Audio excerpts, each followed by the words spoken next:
Selamat sore, Pak. Perkenalkan kami dari kelompok 8 yang akan membahas tentang analisa efek isothermal annealing dan proses burnishing terhadap baja paduan IC-H13 untuk material dies forging. Sebelumnya, izinkan kami memperkenalkan diri dulu. Saya sendiri Arik Wahyudi, kemudian rekan-rekan saya ada Nababan John Stanley dan Zulfani Rahmat. Kemudian ada outline pada pembahasan sore hari ini. Yang pertama ada pendahuluan, yang kedua ada metodologi penelitian, yang ketiga ada analisis data dan pembahasan, yang terakhir ada kesimpulan dan saran. Ya, untuk latar belakang kenapa ada penelitian ini, kenapa penelitian ini dilakukan itu karena dilihat baja IC13 ini sering digunakan untuk aplikasi dies forging. Namun terdapat beberapa permasalahan seperti terdapat material tersebut ini terjadi keausan dan deformasi plastis. Maka dari itu pada penelitian ini ingin mengetahui apakah bisa meningkatkan ability-nya dengan memberikan perlakuan pada material baja IC-H13 ini dengan memberikan perlakuan isothermal annealing dan burnishing yang diharapkan dapat meningkatkan sifat mekanik pada material tersebut. Kemudian ada rumusan masalah, bagaimana pengaruh proses roller burnishing terhadap nilai kekerasan dan kekasaran pada permukaan IC-H13. Kemudian bagaimana struktur mikro yang terbentuk pada IC-H13 setelah diberi perlakuan isothermal annealing. Dan berikut ada tujuannya. Tujuan dari penelitian ini ingin melihat pengaruh isothermal annealing, ingin melihat struktur mikro yang dihasilkan, dan improving ability-nya. Dan selanjutnya metodologi penelitian yang akan dijelaskan oleh Saudara Zulfani. Ya, kali ini pada metodologi penelitian yang dimulai dari persiapan alat dan bahan, kemudian dilanjut isothermal annealing pada temperatur masing-masing 300 derajat Celcius, 500 derajat Celcius, dan 620 derajat Celcius. Kemudian mechanical burnishing dengan beberapa variasi pemakanan, dilanjutkan micro hardness test, roughness test, dan microstructure test. Kemudian dilanjut lagi dengan analisa data, kesimpulan, dan selesai. Nah, di sini terdapat bahan penelitian. Pada bahan penelitian ini H13 mengandung karbon, molybdenum, silikon, vanadium, karbon, nikel, koper, magnes, fosfor, dan sulfur. Lanjut. Nah, pada pengujian H13 ini di heat treatment, isothermal annealing ditambah burnishing, dilanjut lagi dengan setelah diperlakukan panas seperti itu, dilanjut tes roughness, microstructure test, dan micro hardness test. Analisa data dan pembahasan dilanjutkan oleh John Stanley. Yang selanjutnya analisa data dan pembahasan. Dari pengujian kekerasannya sendiri terlihat kalau adanya peningkatan kekerasan di tiap temperatur antara di 300, 500, dan 620. Lalu kenapa sih adanya peningkatan kalau ditinjau dari struktur mikro? Dari jurnalnya sendiri menyatakan kalau dari temperatur 300 itu terbentuk bainit, di temperatur 500 dia terbentuk perlit halus, terus di temperatur 620 Celcius dia terbentuk coarse perlit. Nah, ada juga faktor lain yang mempengaruhi kekerasan dari materialnya sendiri, itu ada dari proses burnishingnya. Itu ada faktor burnishing fit atau pemakanan dari burnishingnya. Dia akan meningkatkan micro hardness atau surface hardness-nya. Dilihat dari kurva, di mana dia akan meningkatkan kekerasan, tapi di kedalaman tertentu atau pemakanan tertentu dia bisa turun lagi. Terus ada depth of penetration. Selanjutnya ada hasil uji kekasaran atau roughness test. Di sini kekasaran rata-rata diperoleh berkisar antara 0,11 mikrometer hingga 0,17 mikrometer. Di sini jadi ada perbedaan di mana sebelum dan sesudah, di mana sesudahnya itu dia permukaannya lebih halus. Nah, pengaruh isothermal annealing sendiri di mana dia dapat meningkatkan machinability. Jadi sebelum dilakukan pemesinan, hendaknya dia direkomendasikan untuk dilakukan isothermal annealing sebelum masuk ke proses permesinan. Dari hasil uji struktur mikro terdapat di 620 dan 500 bisa dilihat di sini strukturnya, di mana yang 620 ini perlit kasar dan 500 ini perlit halus. Ada juga efek dari elemen paduan yang tadi ada diantaranya ada krom, molybdenum dan lain-lain. Dia dapat menggerakkan kurva TTT ke kanan, di mana sehingga perlakuan untuk mencapai struktur bainit dia waktunya itu lebih lama karena kurvanya digeser ke kanan. Selanjutnya kesimpulan dan saran.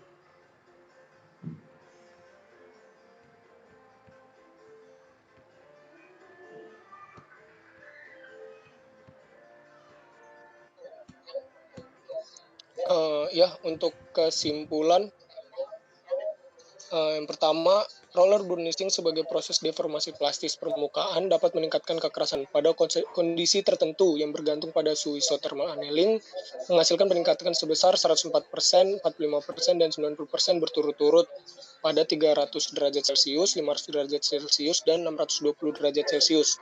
Dan yang kedua, pengaruh isothermal annealing membentuk dua jenis fasa yang berbeda dan pada suhu isothermal yang berbeda. Perlit kasar. Nah, ini juga saya ingin memperbaiki yang tadi disampaikan John mungkin John tadi terbalik. Pada 620 derajat Celcius itu perlitnya kasar dan pada 500 itu perlit halus. Serta munculnya bainit pada temperatur 300 derajat. Kemudian saran. Ya, kemudian saran dibuat desain die yang diberi perlakuan tambahan berupa nitriding yang akan meningkatkan kekerasan pada surface sehingga dapat mempertahankan bentuknya selama forging berlangsung. Sekian dan terima kasih. Oke, menarik. 300 derajat, 500 sama 625. Itu apanya ya? Yang 625, 500, dan 300 itu proses isothermal annelingnya, Pak. Jadi temperaturnya itu konstan pada saat temperatur yang 600, 500, dan 300 itu, Pak. Nah, iya. Ya itu. Tapi temperatur awalnya berapa? Temperatur awalnya itu yang saya ketahui isothermal annealing itu di temperatur sampai austenisasi pada temperatur austenit, Pak. Berapa itu kira-kira? Izin jawab, Pak. Di atas Berapa 723, Pak. Itu. Oke, di atas 723. Ya, benar ya. Nah, saya takutnya adalah ketika kalian mengatakan bahwa 600, 500, dan 300, kalau kalian tidak imbuhkan kata depannya, orang akan berpikir bahwa itu dipanaskan sampai sekian. Soalnya saya sendiri dari tadi mendengarnya, kalian tidak menjelaskan bahwa itu adalah proses penahanannya. Ditahan temperaturnya sekian, ditahan temperaturnya sekian. Jadi kalau orang awam itu berpikirnya, oh dipanaskan aja kok bisa bentuk bainit. Nah, itu. Kami juga awalnya juga mikirnya kayak gitu, Pak. Tapi setelah dibaca-baca ternyata itu temperatur ditahannya. Oke, itu yang perlu ditambahkan. Terus bainit, gimana ceritanya bisa terbentuk masing-masing struktur itu? Kok bisa sih dia terbentuk seperti itu? Mungkin saya izin menjawab, Pak, atau John. Kalau misalnya itu, Pak, ini karena isothermal annealing, Pak. Jadi isothermal annealing ini melihat dari kurva TT-nya, Pak. TTT-nya, Pak. Jadi kurva TT-nya itu tuh akan dari kandungan material yang kita gunakan itu H13, itu akan menggeser kurva TT-nya menjadi ke kanan. Jadi kalau misalnya dilihat dari kurva TTT-nya itu pada temperatur penahanannya 600 derajat itu dilihat di sini, Pak, memang akan terbentuk perlit, dan sedangkan pada temperatur yang sekitar temperatur 300 itu dilihat dari kurva TTT-nya itu memang akan terbentuk fase bainit.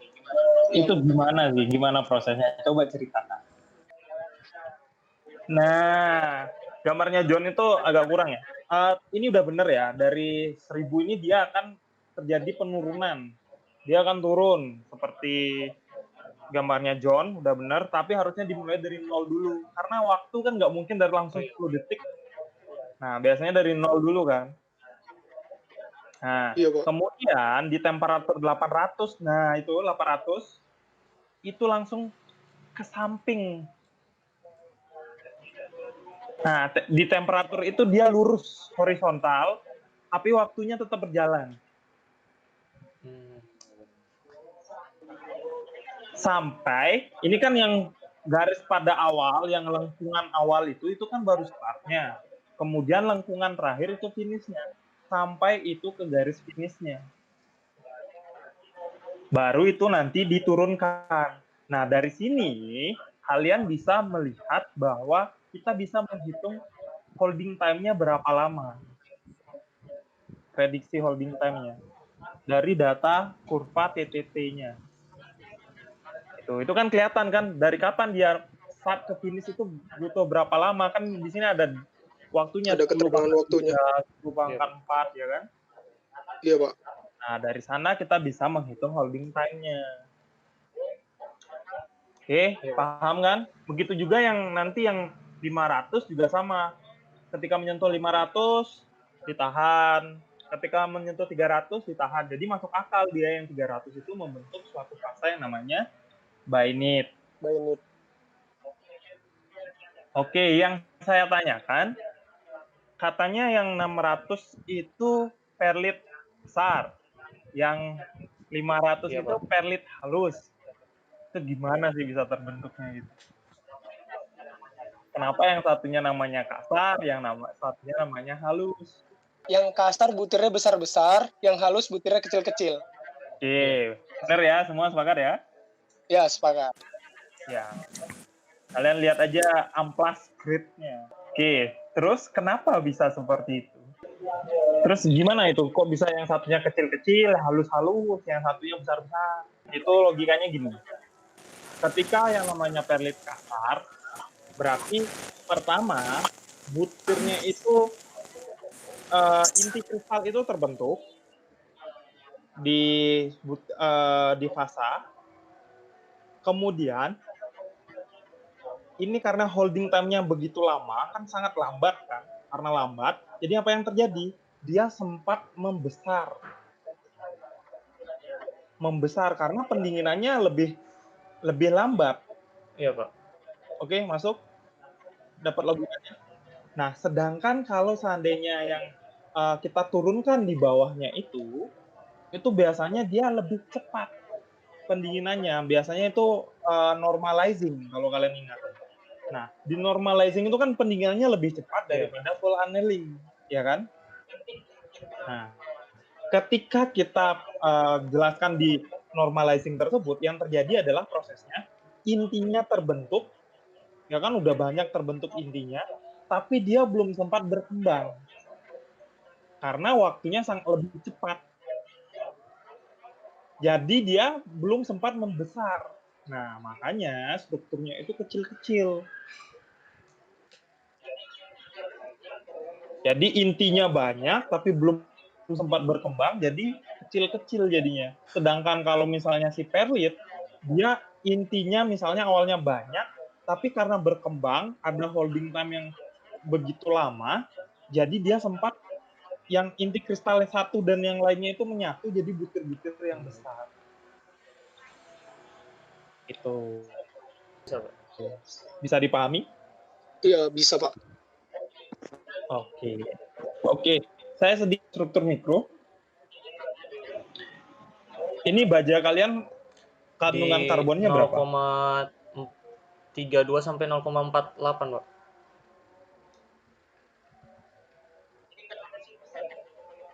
Ini kenapa sih bisa terbentuk? Itu kan tulisannya ada perlit, ada ferit. Kenapa? Coba lihat diagram fasanya. Ada nggak? John, ada diagram fasa nggak, John?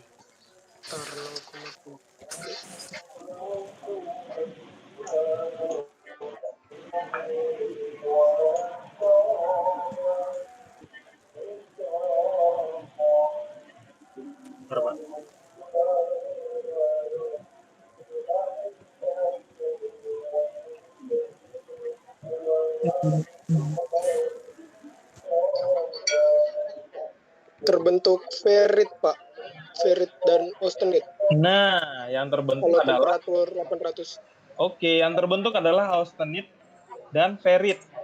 Nah, Iya. sekarang kalau seandainya itu diturunkan, yang bertransformasi itu apa? Ferrit atau austenit yang Oke. Austenitnya, Austenit Pak. kan yang Iya. bertransformasi. Ferritnya gimana? Feritnya tetap jadi ferit, Pak. Oke. Jadi ketika itu diturunkan temperaturnya, fasanya di temperatur sama, Ferit dan yang perlit. terbentuk apa? Ferrit dan perlit. Nah, itu logikanya di Iya, sana. Pak. Dapat nggak? Oke, makanya mikrostruktur yang tadi itu fasanya adalah ferrit dan perlit. Itu harus dilihat dari kadar karbon. Oke. Oke, dapat? Iya, Pak. Ini dari kalian ada pertanyaan dulu? Saya mau nanya tentang masalah yang burnising itu, Pak. Aha. Kurang paham masalah burnising. Oke. Jujur saya juga itu sebenarnya baru tahu yang namanya burnising itu sepertinya adalah proses burnising itu alat kayak rolling, proses pembentukannya kalau nggak salah. Saya cari dulu.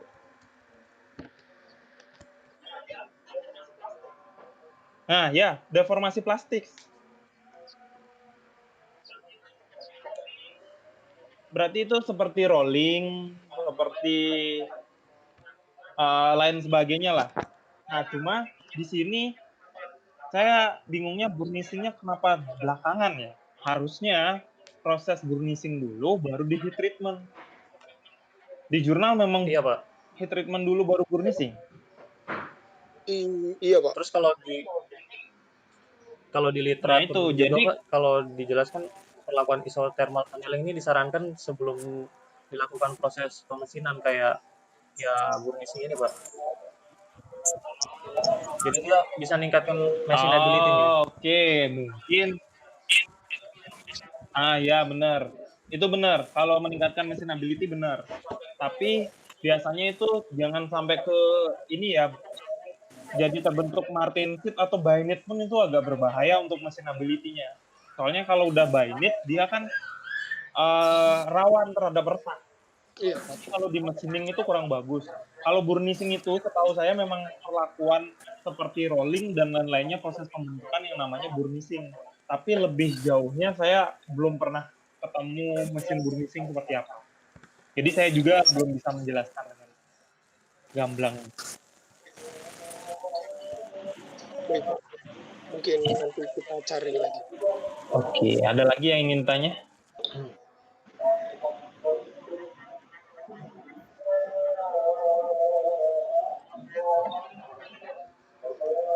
Ada yang ingin ditanyakan? John, Nah ini TTT-nya kalau bisa jangan yang itu. TTT yang biasa aja, nggak Iya, apa-apa. Pak. Tapi Kebetulan dikasih garis ini batasnya. kebetulan dari IC H13 Dikasih yang juga isothermal, jadi saya pakai.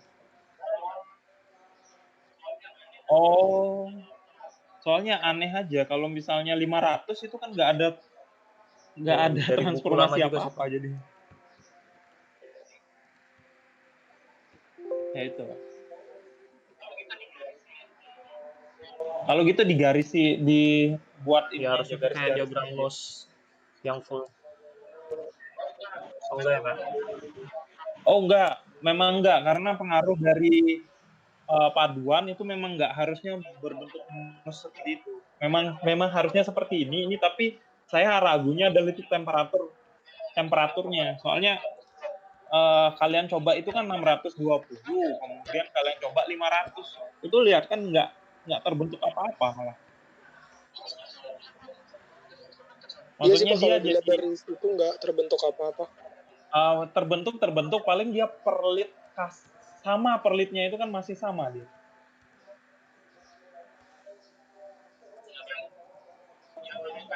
Nah, kalau kayak gini itu untuk baja karbon biasa. Nggak ada pengaruh, dia Paduan. abaikan pengaruh dari unsur paduannya. Nah, baru seperti ini gambarnya. Nah, itu garisnya memang harusnya seperti ini. Yang saya ceritakan tadi kan ini kan. Nah, ditahan. Oke, ada pertanyaan? Dari Ini saya kalian cukup, Pak. Iya, Pak. kalian pada sudah di rumah? Iya, Pak. Mantap, mantap, mantap. Apa ini menu Apa, Rek? buka puasanya hari ini? Ayam goreng. Jadi jarjet ya, Arif. Kalian asalnya pada di mana? Ada yang balik papan? Iya, kalau saya Balikpapan, Pak. Oh. Iya, Pak. Zul dari mana, Zul? Kalau John kan tahu. Saya Samarinda, Pak. Pojangan. Oh, Jauh. pindah dekat John. Jauh, Pak. Saya dekat IAIN. Oh, dekat Mas Reza berarti ya? Iya, daerah-daerah. Iya ya, bener kan? Di dekatnya SMK Melati itu kan? Oh, Oh, Jauh. ya jauh dari John itu. Oke. Ada yang ingin didiskusikan? Tanya. Mungkin saat ini Apa? cukup sih, Pak. Oke, Pak. Oke, kalau cukup. Nanti tolong jangan lupa kan kalau nggak salah sudah ditanyakan ya mau Iya. jam berapa kalian uang. Iya, Pak. Iya, sudah, Pak. Nah itu juga komposit juga gitu ya John, tolong ditanyakan mau Baik, jam Pak. berapa uas. Tetap di hari Ya. anu ya, Pak. Rabu Nanti ya. biar terserah sih kalian mau di hari Senin Iya. juga. Ayo. Makanya itu tergantung kalian aja. Coba diatur. Pokoknya di minggu depan aja kan. 2 Iya. minggu lagi udah Baik, Pak. lebaran. Sip. Kalau nggak ada,